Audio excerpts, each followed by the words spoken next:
All right, that's not how I wanted it to work, but we'll go ahead and start. Ice On this, cold, frosty, yeah. On this sarve it up. episode, of Blood, Sweat, and Beers, episode 61, we're going to talk about Absolute Sarver. That is going to be the cover for the pod. Trinity doing what needs to get done to get into the playoffs. International call-ups for World Cup. We got 2 players going, maybe one more injury sake. Results around the league, USL talk, college soccer calendar change, and much more right after this.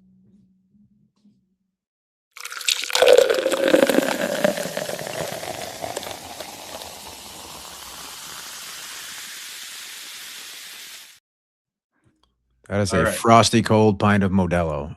That's how we do it around these parts.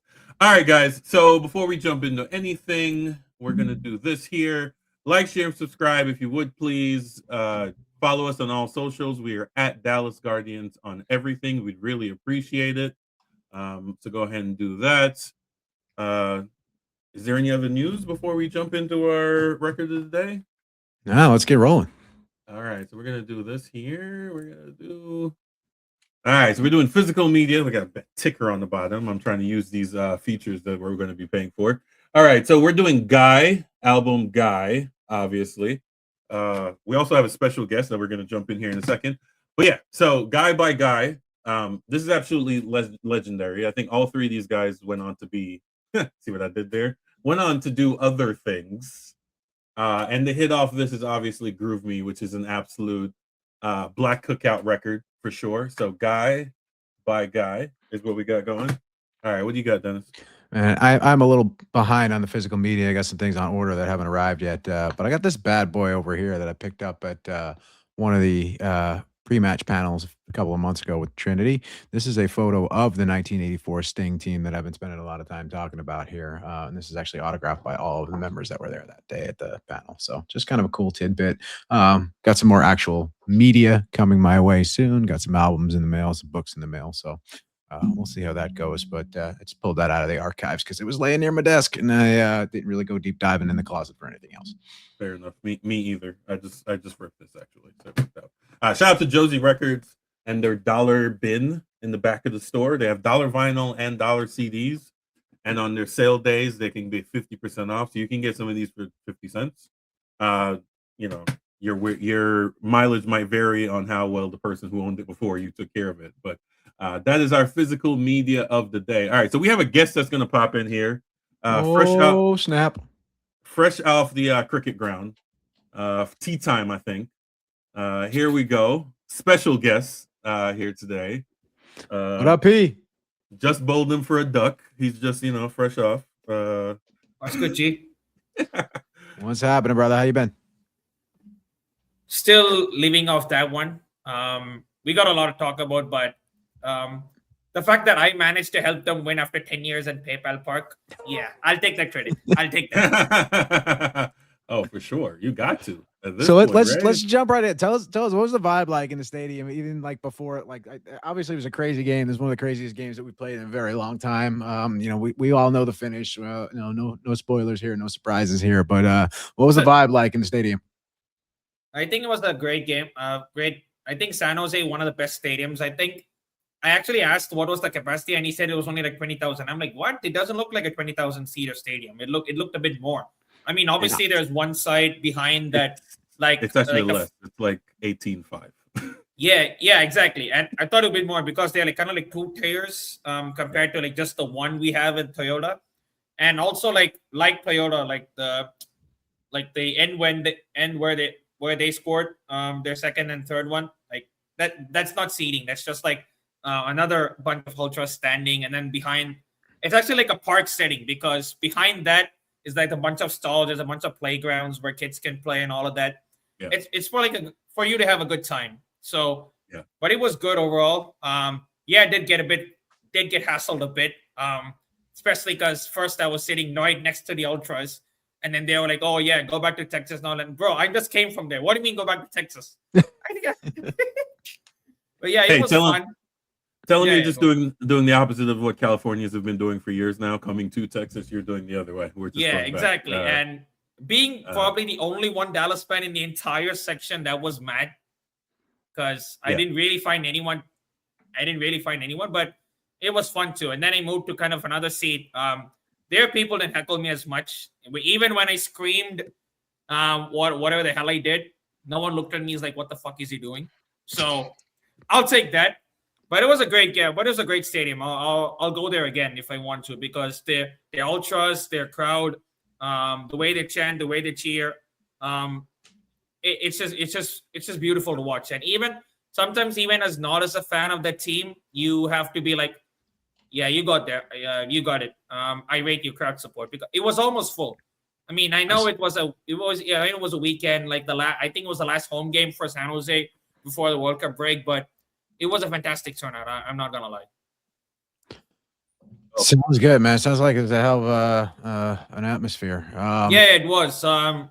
You should all plan to get there, or like you should all plan a trip somewhere. Like maybe one of the away trips you also plan there, maybe sometime in the future. Oh, for sure. I've been to PayPal Park. It's definitely MLS 2.0. They were definitely just trying to get that building built. But all that being said, it's a good soccer ground for sure. Yeah, it is. So let's jump into the game. We're gonna they host Bay FC NWSL as well. So yeah, for sure. They do 2-in-1. A lot of co-hosting here. All right, so we're gonna do the match review. It makes sense too. Before we jump into that, we're gonna talk about this absolute cinema here. The gift. Hope you don't get done for copyright. No, it's a gift, so I can use it. But anyway, that's so we're gonna celebration in the history of Major League Soccer. I'm calling it right now. For sure. All right, so we're gonna jump into this. We're gonna talk about the starting lineup before we get into the results here. Actually, wait, pause. Let me remove this. Before we get to that, let's say congratulations to our 2 World Cup players who are going to be heading out. Predator Musa got the official call up. I was actually looking when I originally saw the list. I was looking at the reserves because I'm like, oh, they'll just put him there. But he got the official call up for the 28 man roster, I think, if I counted correctly. And then Dietzen is a starter for them, so that was a given. I know the other player we were worried about was Johansson, but he did not get called up for Sweden. I think he's on the reverse. He is on the reserve squad, so he's one sneeze away from getting a start from the first team there. Yeah, so let's congratulate those guys. Let's hope they play well. We will now. 100%. We have a more vested interest or a local vested interest in them playing well. Croatia's playing in DFW, right? Yep, their first match is against England at AT&T or Dallas Stadium. Dallas Stadium. Yeah, get the names right. Dallas Stadium in Arlington. For sure. Like Boston Stadium in Foxborough, Massachusetts. Yeah, fair enough. Or New York Stadium in East Rutherford, New Jersey. Or San Francisco Bay Area Stadium, Houston Stadium. What is it? Miami Stadium, whatever. Yeah. Oh well, all of them aren't paying to take the name off, so it's a thing. Yeah, they'll be called that, but I think the only one that paid to take it is the one in California. They actually took the name off the building or covered it. It's crazy. All right, so we're gonna talk about this lineup here. Musa back in the starting lineup, where he belongs.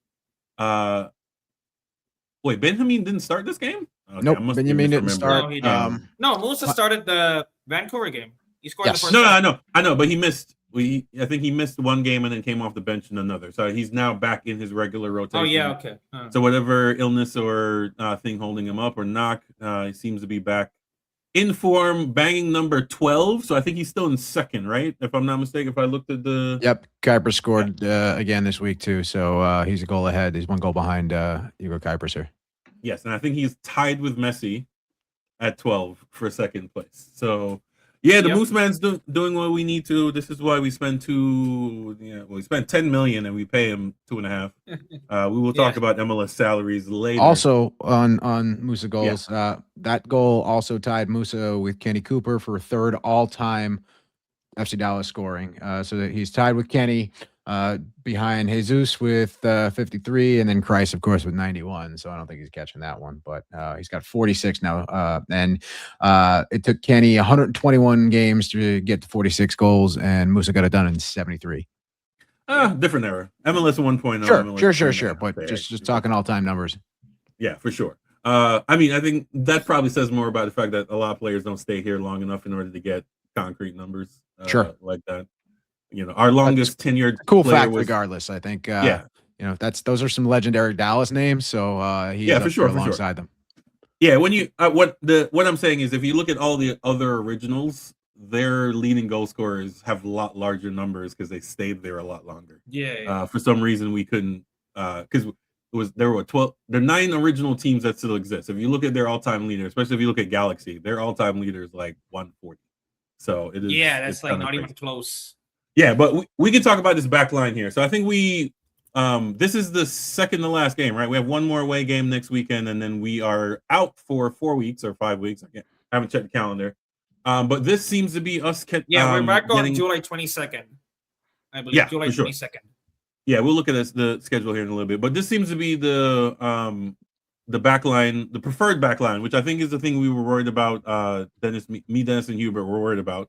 But it seems like Norris has gotten that spot locked in. Moore and Irigide are the back 3-ish, even though it's 4 sometimes. It's a weird line. Yeah, this is not really an accurate graphic. I don't think they've changed No, the it's template not. since Quill has changed the formation here a little bit. It's moved more into a 4-3-2-1 or even a 4-3-3-1, depending upon what the style of play is. But if you move Ramiro up, and this thing is just kind of tilted a little bit. If you kind of tilt it this way, Norris moves into left back, Johansson on the right back. But Johansson does play a little bit more of a forward wing back. Ramiro playing a little bit more of a midfielder role, not a wing back role. And then Kayik in there is a free 8. And then it's almost like we have 3 10s in there behind Musa, which has been interesting to watch. But Delgado comes and opens the scoring with the 3rd fastest goal in club history. So that was fun. That was technically in the 0 minute, which is a thing that never happens. The first minute. Yeah, Quakes make a mess at the back. Yeah. Which is unlike a Bruce Arena team. They've been playing really well, but I think since their Open Cup, I mean, they did beat Phoenix Rising, but it took a lot of work to get that done, and ever since then they've not quite been the same. But yeah, so the goal scorers for us are Patrick Delgado, which is he's making a case for himself to get a more regular starting job, because I think we can all say the only reason he's starting is because Kappas is doing whatever is going on with Kappas at the moment. I'll say this about Delgado though. He's kind of mastered the thing of being busy. Yeah. Like whenever you see him, he always seems busy doing something or the other. So be it running it's like the George Costanza work rule. It's like if you look busy, nobody's going to assign you any more work.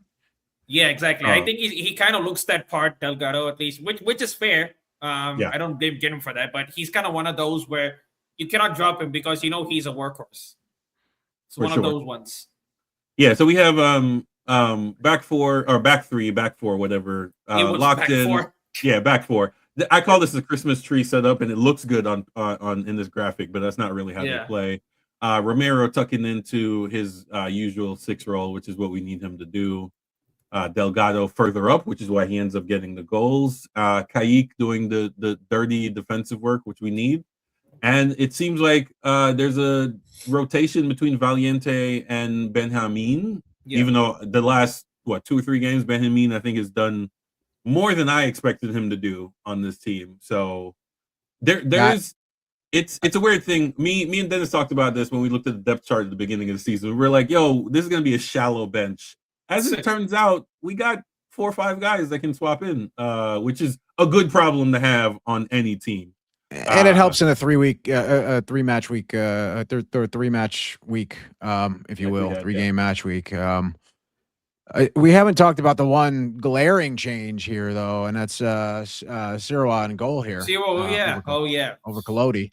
I don't know if this is a punishment or a response to the performance on Wednesday night, or the Collodi's performance. Probably.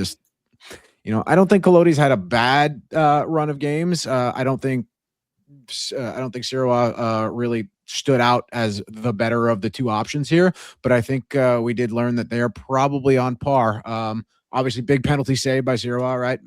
Massive penalty save, but he had a couple of gaffes too. So we've got 2 quality keepers. That first goal, he didn't need to dive. Let's be honest.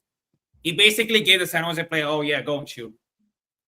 Yeah, I think we've got two good keepers here. I don't think either one of them are absolutely incredible. I think Collodi is a great keeper. I think but I think having Sirois that for $1 million here that we're whatever we're paying him, I think it's under $1 million. Yeah. Absolutely worth it as a second choice here. And when you play 3 games in a week, I think it's okay to swap out keepers regardless of what you think of Collodi's performance or anybody else's, right? When you've got a guy like this sitting on the bench, let's get him some minutes and let's see what he can do. Yeah, for sure. Speaking of that penalty go ahead. save, I need to bring this up because I need to bring this up. Just give me a second. Let me just. Okay.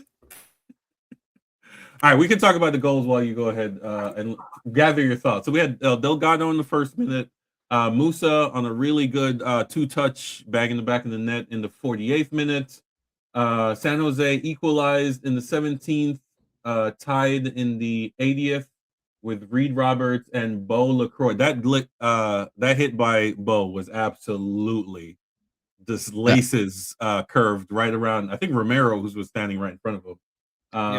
Yeah, that was really good. So, and then we will show the highlight is making runs around the world. We show the equalizer later. But yeah, what are your thoughts? Yeah, so I got it. Yeah. So this is basically where I was sitting. My friend was recording this. He was about to record the penalty, and he was thinking if they scored, the crowd would erupt. And just have a look. No words needed.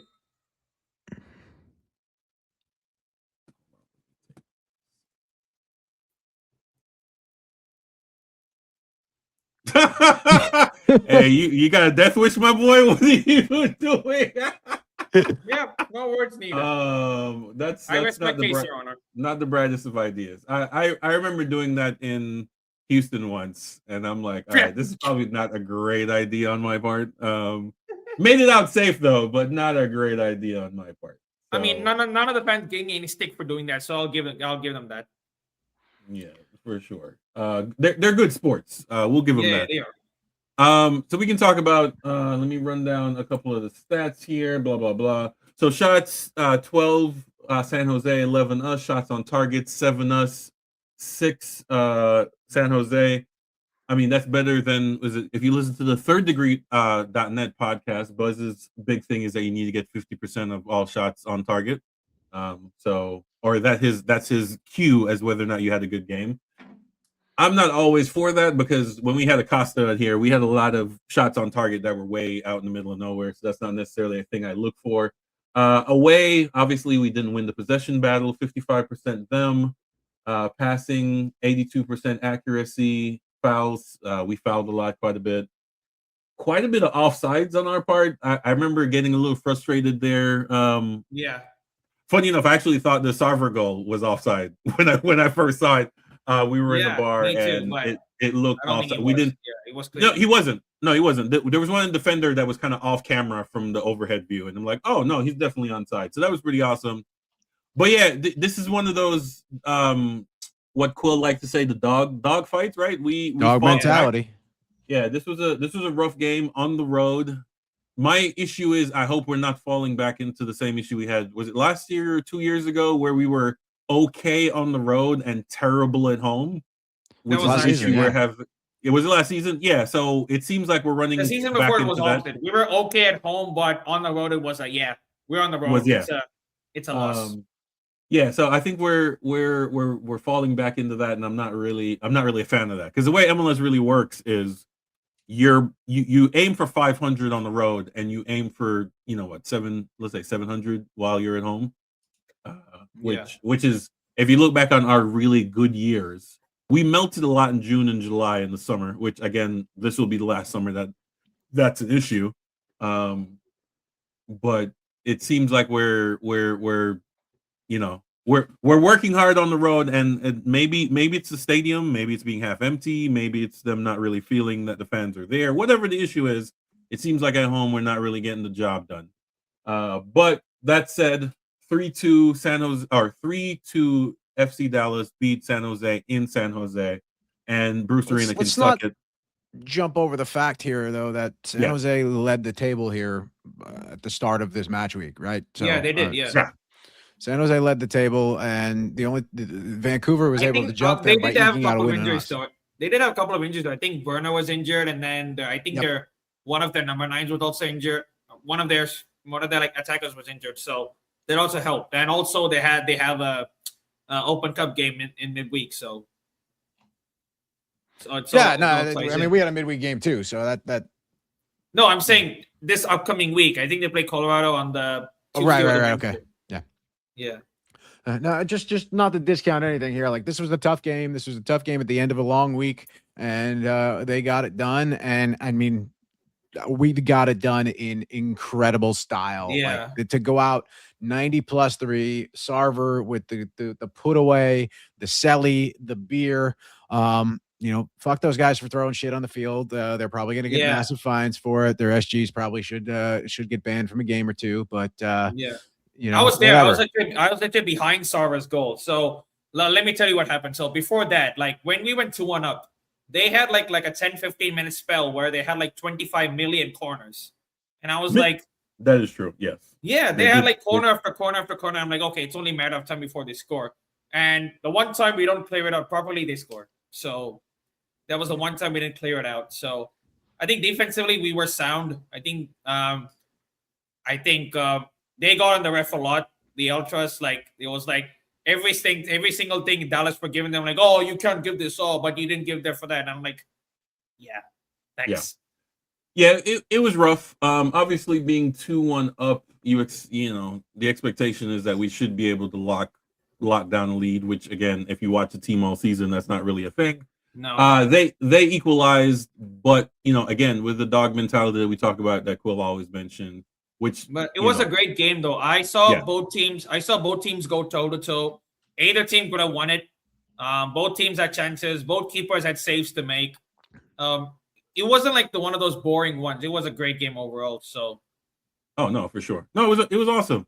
And as making the rounds on Sports Center and the like, even though Sports Center doesn't really matter these days, if we're being completely honest.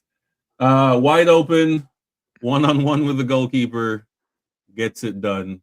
Finishes the scuba celly is incredible on its own, right? Before although why did he push? Why did he push? He's like, hey, no, you're not allowed. No, you're not allowed. Part of this group, no. Go back a second. I think you wanted this Kaike to imitate the photo. To take a picture. No, I know. I was joking, but it was just funny at the time. But man, it's absolute cinema, man. Modelo needs to sign this man to a contract today. I mean, the fact that he did that in front of the San Jose Ultras, bro. Yeah. You got some balls to do that. And I mean, big up for the finish though. Like sometimes it's hard when you have so much time on the ball. No, for sure. And he was looking over. I mean, if you really, all his goals are kind of like that, right? It's over the top, him ending up 1-on-1 with the goalkeeper and doing. I mean, this one was much easier. Obviously, there was no defender in sight. Yeah. He did look over to the right to make sure he was onside, which I never understood why players do that, because the linesman's job is to not tell you. Like, he's not going to be like, sure, you're not onside. And even if he doesn't, VAR is going to check it. So exactly. So just go ahead and score and take care of business. But I mean, he's so fast though. He's just so quick off the ball. I mean, he's outrun his own hairline at this point, right? Oh no, we're not doing that. All right. So before we wrap up here, we just want to let everyone know. So next Saturday we will be doing watch parties at both our locations, Roller Town up in Frisco. We might have to do a summer tailgate at some point anyway, just to have some fun with it. We will do some meeting up stuff. So that's why I always tell people, follow us here for all the information. Like, share, and subscribe to this video so you can get info on what events we'll be holding through the World Cup. Go to the website, DallasGuardians.com. Sign up for the newsletters because we send those out once a week. But yeah, Saturday the 23rd, we will be having watch parties. It is a 8:30 game. So Pedicolis, try to get there a little early because the silo is right around there and parking can be annoying if you don't get there at the appropriate time. And then Roller Town in Frisco, hell of a venue, good beer options. It's pretty awesome. So try the Japanese lager at Roller Town. A lot of fun. Sure. A lot great, sweet lager, a little bit of a fruitiness to it. Incredible. Nice. Yeah, so we're going to see y'all there Saturday, May 23rd at Roller Town or Pedicolis. We hope to see y'all there. We are going to switch this segment. We're Oh, gonna by the way, do- we're fifth. Yeah. In case people didn't Yep. know, we're fifth. Yes. Fifth place. Yeah, so let me pop this up before we get out of here. We're now fifth. What are we? 6, 4, and 4. That's not bad. Goal difference is 7. 22 points. I mean, Houston does have a game in hand below us, but again, wait, shit. I wish I had the notes of where we said we were going to finish, but we'll do that at the end of the year. Yeah. We can wrap around. Any scores here that looked interesting to y'all that y'all caught up on? Obviously, the San Jose not doing as well as they did last year, where they basically ran away with the Western Conference. Miami, I think, finding its Houston, its Vancouver legs. was interesting though. Like Vancouver had a goalkeeper sent off, and then they won it in like the last minute through the substitute goalie making an error. So, well, that's not great. Make of that what you will. Shout out to LA coming from the bottom dwellers. I don't know. They're still missing Puig, right? He's not back yet. He's been out for like 2 years. Yeah. He was out all of last. Yeah. He's on the reserve list now. I don't think they expect him back this season. So, Yeah, they don't. And And also LAFC. Wow, they have not been great either. I mean, I know Nashville are a good team. I think they're top of the East. Yep. Yes, they are. I think LA expended a lot of energy, traveling to Mexico, trying to get that CONCACAF. It didn't work out, obviously. There are 2 Mexican teams in the final, but they definitely put in some effort there to try to get another cup. Charlotte going 3-1 over Toronto was a hell of a match too. It was Charlotte's first win in 7.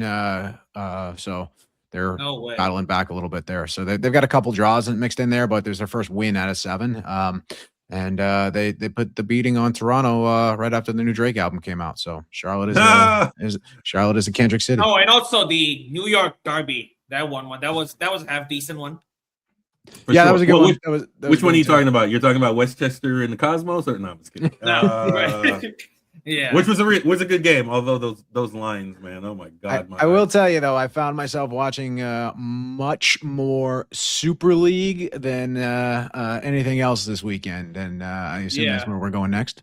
Yes, indeed. So we're gonna. I mean, given the playoff repercussions, it obviously had to be so.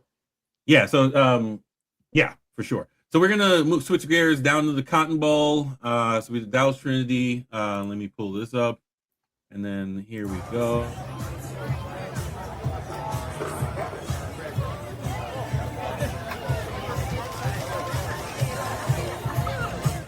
Attendance for Saturday. You were muted, so you may have to do. Yeah, it muted by the video. So yeah, attendance was 55 or 53, 5400, 5685, somewhere in the number. Go ahead, keep talking. I'll get the. To be honest, eyeballing it, I thought it was much more. It looked really good on. 5682 is the official reported number. Yeah, it looked really good when I walked in the building. There were lots of girls' youth teams that were there, so it was. It was pretty awesome. So a lot of players, families, and friends came out too for the final match. I ran into the Bowsers, Bethany Boss's parents. They were outside, and some guy was walking by with a Bowser rain jersey, and I was like, "Who in the world?" I had to go up and just ask him about the shirt. I was like, "Hey, where'd you get that?" This is it's my daughter's. For sure. So. And obviously a big celebration for the captain in her final home match as well. Yes, indeed. 300 games. I didn't know her resume, so I learned a few things there. But yeah, so this was we can talk about. So we're talking about the scores for the day. So as it went in order, actually, this is not in order because Spokane actually played 3rd. But basically, once the Spokane played first. came in, did they play first? This is the correct order. Oh, is that an order game? Okay, never mind. So basically, the reason I'm pointing though, because usually the last games are all played at the same time, so that no one gets an advantage. But this made no sense. Fair enough. I think the league, supposedly the league just hasn't thought of that yet, and they're working on that for next season. Yeah. But we'll say this: the team turned up. Hopefully they're working on a 10th team for next season. But so we'll talk about this. So the reason I mentioned the final score is that Spokane played first. Once that result came in, Trinity knew what they needed to get done in this game. Win and you're in, you lose or tie, you're not. And the ladies took care of business. Now, small caveat, with the smallest of caveats, Fort Lauderdale ended up being the worst team in the league as the results turned out. Yep. So That being said, we have lost to teams that we were supposed to beat to, or tied Yeah. to teams that we were supposed to beat. So Dennis was obviously, I was there, Hubert was there. Dennis actually did the write-up. So if you want to do a quick rundown of the game from a bird's eye point of Before view. we jump into that, let's start with a little bit earlier in the day. Let's talk about this Lexington Tampa match real quick. Yeah. This was decided on a late penalty, I believe the 83rd or 84th minute. Probably the most controversial call from this sport that I've seen in quite some time. No way. Did you see the penalty call? Keep talking. I'll find it. It was a clear, like maybe it was a free kick outside of the box. Maybe there was no way in the world that this was a valid penalty. And even Nathan Thackeray, after in post-game interviews, said that he felt for Jacksonville losing out on a penalty like that. Although if Jacksonville had just done their job, they would have won the league as well. So just wanted to mention that real quick, Marcus, if you're able to pull that up. I can keep rambling for about another 30, 40 seconds. But go ahead. Keep talking. Okay. It's just, but jumping into the Trinity. Yeah, that I just saw that back as one of the worst penalty calls. It's like she falls in slow motion. Yeah, They go, fouls outside. But yeah, if I throw myself in, the ref might hand me a handout or something, and that's what he did. Yeah, just an all-around bad call, and for the league to be decided on a call like that is just it's kind of embarrassing to be officiating in this league. Yeah. I'm rolling it for Weinert. Weinert gets there. She goes down. Yeah, that's I've seen like better flops in WWE. There was a fully throwing your body on the ground into the penalty box was a little embarrassing. I will give him okay, so I'm gonna give him two caveats. The linesman for that side of the field was on the opposite side of the field, so they didn't see it. The referee was technically behind, so all he sees is one player in front of another player, and the player in front falls down. So he's assuming legs clipped. The fourth official, on the other hand, should have been looking that direction. But there's no VAR in this league either, and there's no VAR. No, but even as a ref, you see where the first contact is, and then you see where the player goes down. So that's the first contact, right? Yeah, only if the contact carries into the box. Yeah. That's a different story. But the distance between the contact and where she falls, it's like Dallas and Austin. It's one of them things where that's funny enough. It's one of them things where, like, looking at it on TV, it's much worse than, again, if you're the referee. So we're gonna give him small grace. I'm more offended by the player, so that's I'm annoyed by the referee for not catching it. I'm pissed at the player for doing that shit, because like no one was near you. Yeah. So, but anyway, so we're gonna wrap this up. The final scores this week for Spokane beat Brooklyn. To mark a dismal end to the season for Brooklyn. Hopefully they figure out a TV angle next year. Oh my God. Let's start off with saying this. Hopefully everybody comes back for next year and we add a 10th team, and hopefully Brooklyn figure out what they need to do in their third year. Lexington, massive turnaround from worst to first. Yep. Tampa Bay just off bottom, so they went from winning it all to being second, 8th place, which is second to last. Ascent, doing what they need to do late in the season. I think they're coming in form to finish third, beating the. They haven't lost in, I think, 7 or 8. Carolina. Yeah. They're coming into form at the right time. Jacksonville is fading at the wrong time. They led the league. They were runaways for a long time, but that might be necessary because, again, winning the league and winning the championship is not always correlated. So, or winning the shield, as they call it, is not always correlated to winning the entire thing. Although that stat probably only works in leagues that have longer playoffs, as we will see here. And let me pull up this graphic here. As you see here, you only need to win 2 games to win it all. So everyone who's a fan of this team or fan of this league, get your Peacock subscriptions. It's unfortunate that this deal does not include NBC showing the final at the least on regular TV, but whatever. That's for the next TV deal. But yeah, but let's get back to this game. Dennis, or if you don't have a Peacock, just go down to the nearest watch party. Oh, Yeah, I'll go to nearest that too. at White Rock Brewery. Yeah, Right. That's right. There may be actually more than one watch party going on for these playoff matches. They're looking to get some more set up around town. We'll share that information They as had soon as like we two have it. right in their last game. Yeah, they had one at AT&T. They had something going on down there in Arlington with Vanta and some other organizations too. But yeah, so Trinity came out on the front foot on this. They they were getting pressed a little bit early, and they Jacksonville, Fort Lauderdale. There's too many Florida teams. With But more before coming. the match started, we had the national anthem was sung by none other than the starting number 10, Celie Strawn. And she went on to bag herself a brace. That might be the first time in the history of the professional sport that a player has sung the national anthem and gone on to score a brace. So fun fact there. But Allie Thornton gets the first one. She was able to just run in on a ball. A lot of just over the top, fast passes, running into the box and just ripping shots. Some great one-on-one duels, some great finishing. And then Bethany Boss comes on late and gets the winner or gets the exclamation point.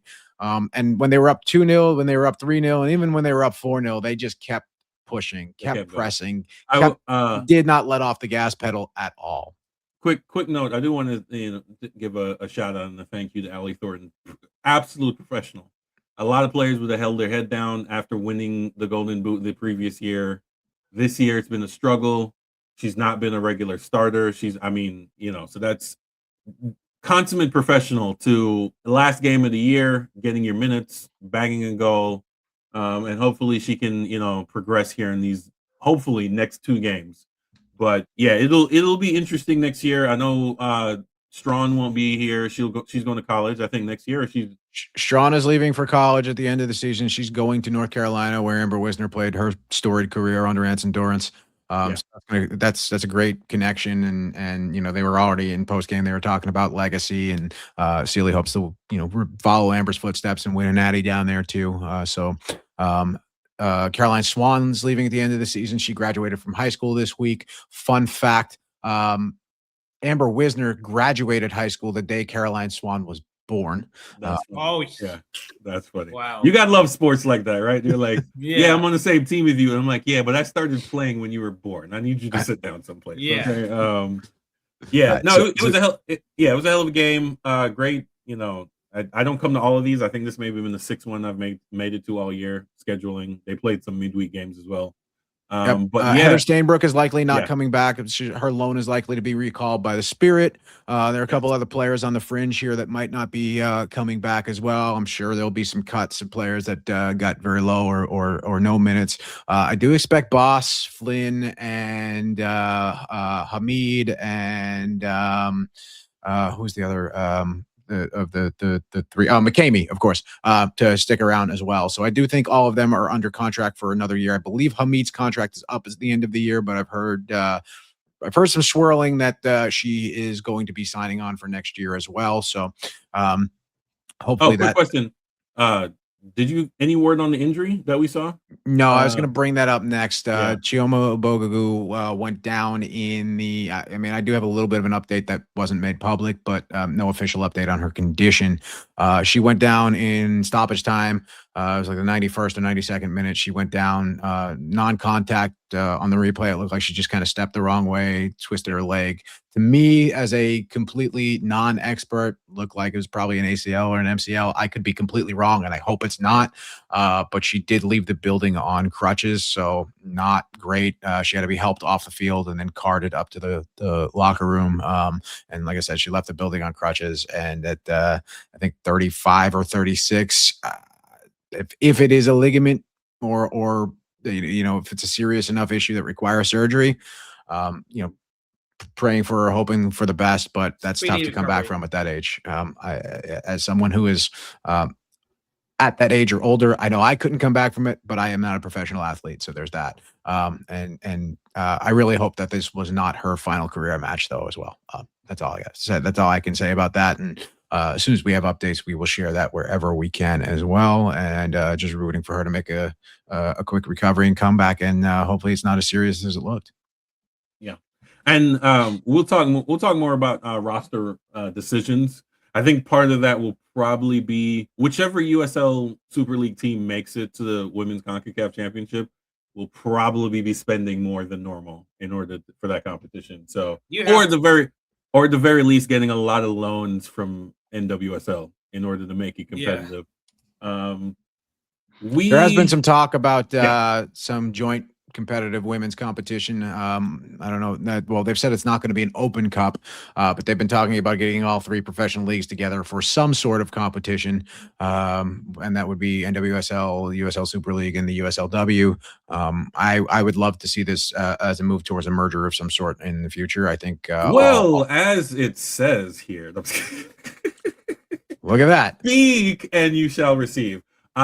Yes, so this is really big news. Me, Dennis Huber, we've always been talking about this. Why hasn't this always been a thing?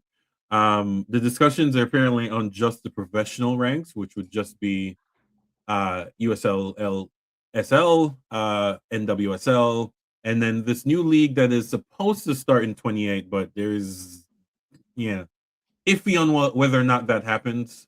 As it stands, the only serious team in that league is the Cleveland the Cleveland bid who lost the NWSL bid decided that they're going to take their football and go home, or at least wait a while. Instead of joining the Super League, they're going to do the NPSL Pro. But at the same time, NWSL has talked about doing their own MLS Next thing and doing a reserve league as well. So it's, the soccer wars are ever growing here in this country, and the federation will eventually do something about it.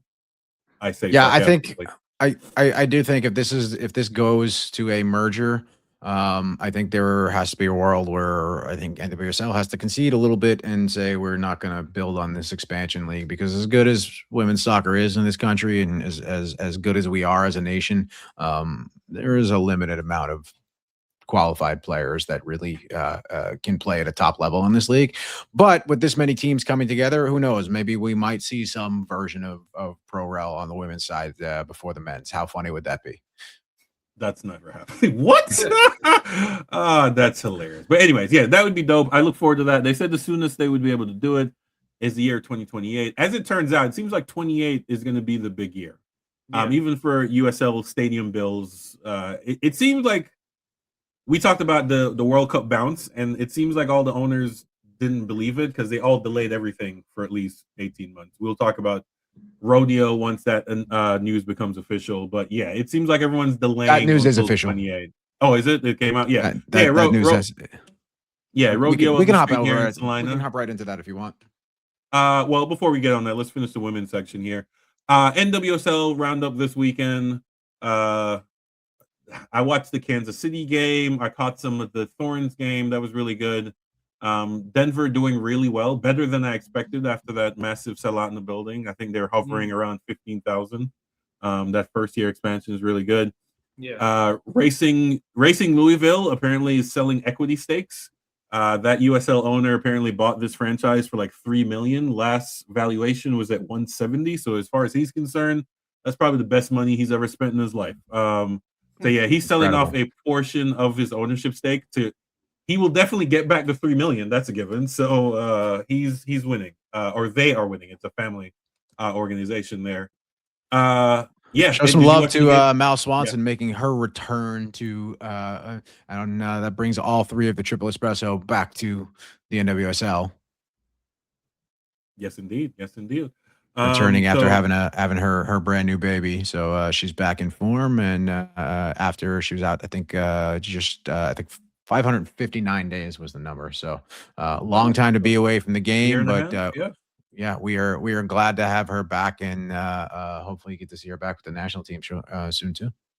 Yeah, it was a good weekend. Gotham won again, but so down with the bets or whatever. Tierna Davidson goal, hell yeah, indeed. Also, the news that they might be moving to Queens. Oh yeah, they might be moving into Etihad Stadium, so that's pretty cool. Which is a given at this point. It makes sense. I think all the women's teams should share stadiums with the men's team. If we're gonna have governments pay for these stadiums, they need to be used much more than 20 days a year. So having two teams in the building, co-branding, you obviously double the stadium use, et cetera. I'm actually genuinely shocked the Hunts haven't decided on doing a women's team at some point or another. They have zero interest in women's football for some reason. Even that's their not women's- true. Yeah, their academy, they spend quite a bit of money. Their academy, but they have no Yeah. interest in the women's program at all, and I think they've made that very clear. And I'm okay with that, right? We've got great people in the Neils that are running a franchise, and if these things do come together, I think I would much prefer to see the Neils run a women's NWSL club than the Hunts. A little bit more ambition, a little less reliance on academy sales as far as the way that goes. For sure. All right, so good review. Good luck to Trinity in the playoffs. Unfortunately, no home game, so we will be watching from afar. But hopefully, Flights to Lexington are cheap. That's a. Is there? Can you fly directly into Lexington? You can fly directly from DFW DFW to Lexington. If it's a final, I might. So if we got to go to Jacksonville, I might make that happen. Jacksonville or Carolina? Carolina would be nice. So good luck to the ladies. White Rock Brewery for sure. I know we'll be doing a watch party. Follow them on socials. Follow us on socials. We will definitely keep you apprised. Yeah, we'll share it wherever. Whenever we have it, we will share it. So we are going to move to our bundle segment here. This is Around the Grounds. So we're going to do some news here that came out. So one of the big news, we talked about this months ago. Bros, I just want to mention I got a bounce, but I'll join for the fully thing next one. But thanks for having me on. I appreciate you, man. You have a good one. Yeah, you too, man. Take care. All right. So we talked about this. I don't know, 6 months ago when they dropped the white paper. Actually, not 6 months ago. They're not enacting all of the recommendations, but they do seem to be doing the two semester. So they're adding 10 games for the fall semester on top of the 18 that they would play in their regular spring. So they're making it 28 games over two seasons, or over two. What do they call them in Liga MX? The fall and spring, basically. Yeah, for the Apertura and the Clausura. Yeah, I forget what the official names are, but this makes sense. It's 2 semesters. I think this makes a lot of sense here, right? This is going to be good for lower league soccer, right? This gives you an opportunity for players. Well, see, this is the thing. So we'll talk about this. So when I looked at it, the calendar they're trying to overlaps almost entirely with USL 2 and NPSL, which is almost entirely dependent on college players. Almost. Yeah, but I think if you're only playing one semester, you can play one semester and then go finish your season at a pro club, right? A lower level pro side or a D3 or whatever we're calling D4. I don't know. I don't know what the official rulings are these days. Yeah, whatever. But I think this is good. I think this is better for the pro game than it is for the college game. I think this might actually hurt the college game a little bit more. This isn't like women's soccer where it's almost bigger to win a national championship than it is to win a lower league trophy. There also isn't enough lower league on the women's side to fill it out. But I think this might hurt college ball with the exception of the top 20, top 25 programs. Yeah. One of the big things they will be moving the final from, I think, December, which is in the middle of winter, to spring. So it will sunshine, bigger TV deals, whatever. Apparently people don't like winter sports unless it's hockey.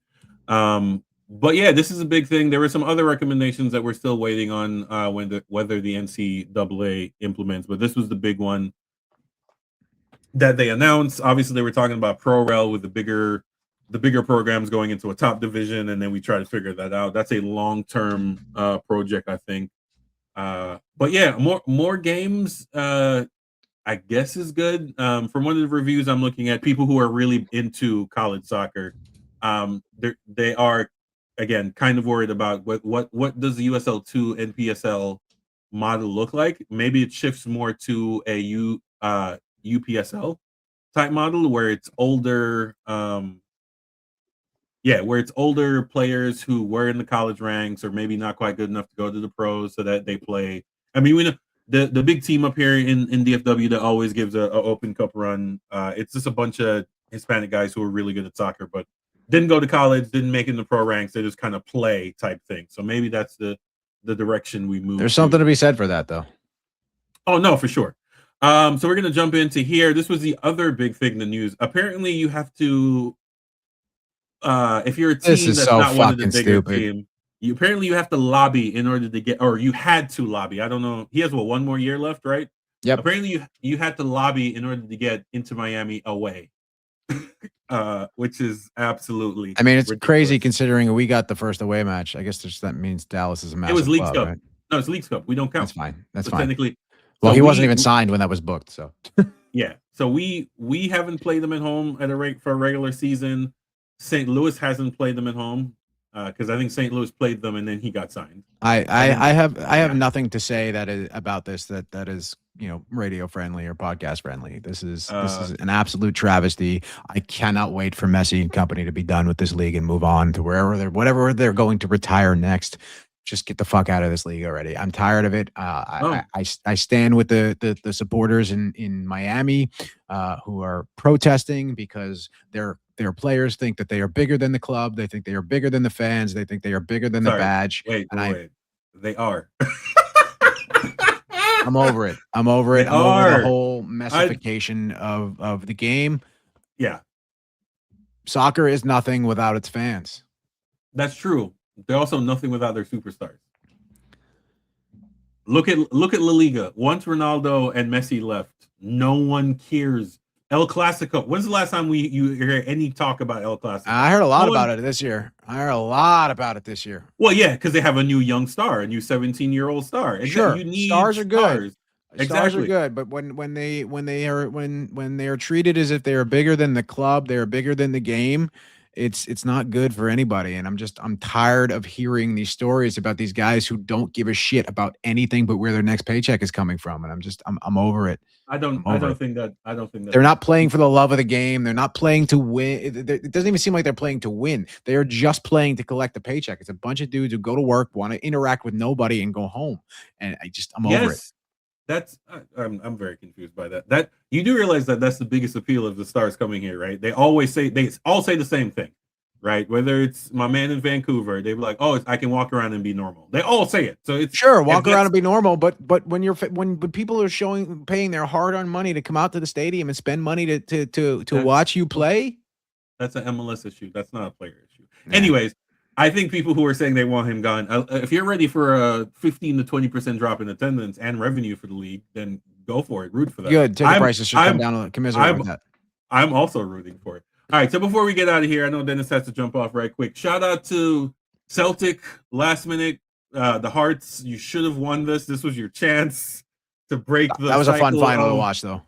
Oh, it was. This was your chance to break it, man. Technically, you had multiple other chances. You didn't win when you were supposed to, and it came down to the last game. This was like a cup final. If they won or tied, they won the trophy. Now it is 56 championship for Celtic, 55 for Rangers, and I think the next closest have 5. So the Scottish Premier League is yes, massive league with lots of opportunity, and this is the way top leagues should perform, right? This is what we keep getting told. No, it is. Only 2 teams should ever win the championship ever. Oh, yes, let's do fake parity and yeah, let's do fake parity. Not because we want the teams to be equal, is because we want to protect billionaires. Sure. Anyways, speaking of teams in green, it is breaking news that. Our good friend Nico Estevez has been terminated from his club down in Austin. So Wilfred Nancy or Oscar Pereja to Austin. Which one do you think is going to happen? I don't think Oscar's going to go down there. Okay. Did you? Yeah, I mean, Nico out. I guess he's a really good academy coach. He's not ready for the big time, and that's the problem I have with a lot of the hires that the Hunts do. None of those, besides Poppy, none of the coaches we have, we can be like, yeah, if they went elsewhere, they'd be as successful or they're as in demand. I just need him to go down. I need him to go down to Houston and do the final Grim Reaper knock on the door. Yes, indeed. As we mentioned earlier, as we wrap up around the grounds, Rodeo SC, who moved, which was Texoma, who moved to Salina, is now delaying until 2028. I'm actually looking on their Facebook or their website. Nothing yet, but There was a Emails were- statement put out by the club, and Yeah. we can share it on socials if you want. If you're interested in reading it, just reach out. But they basically put out that they are not prepared to build what needs or to do what needs to be done for their fans, and they would rather spend another year working on it to make sure they get it right. And I guess learning from their lessons of what happened in Texoma with Sherman. So I'm assuming they're learning from their mistakes, and I'd rather them take another year and get it right than come out and end up screwing a bunch of people over again. You're okay. when you said that to me, I'm like, wait. The only thing you could be building for the fans is a stadium, and I know you're not doing that. So what else could you possibly need another 18 months to do? But whatever. I guess put together a roster, put together a staff. I don't think that they're in a place where they're prepared to do that right now, and I just don't think need 9 months to never. All right, shout out to them. The rodeo clowns are really excited. They were all over socials. Apparently, you're gonna have to maintain. You're gonna have to do the Athletico. You're gonna have to maintain that excitement. Yep, another for 18 Dallas more area months. fashion brand. Yeah, absolutely ridiculous. I think let's wrap it up. Yeah, I think that's it. Thank you again. I was gonna go over the salary. Everyone is underpaid on our team, which is fine. So, but we're gonna need a lot of we're gonna need a lot of World Cup content, break stuff that isn't World Cup games. So save it. Yes, indeed. All right. Like, share, subscribe. We really appreciate you guys. Really short pod today. Maybe Hubert's the one that runs this late. Anyways, like, share, subscribe. We will see you at the watch parties this weekend. Watch party, White Rock for Trinity on their playoff run. Rollertown and Pedicolis for Dallas FC Dallas this weekend before a long World Cup. We will be doing World Cup content following this weekend. So from there, we're going to start doing some stuff. We will see y'all out with Guardian. What? Yeah, Guardians out. There we go. Guardians out. There we go. Davis is.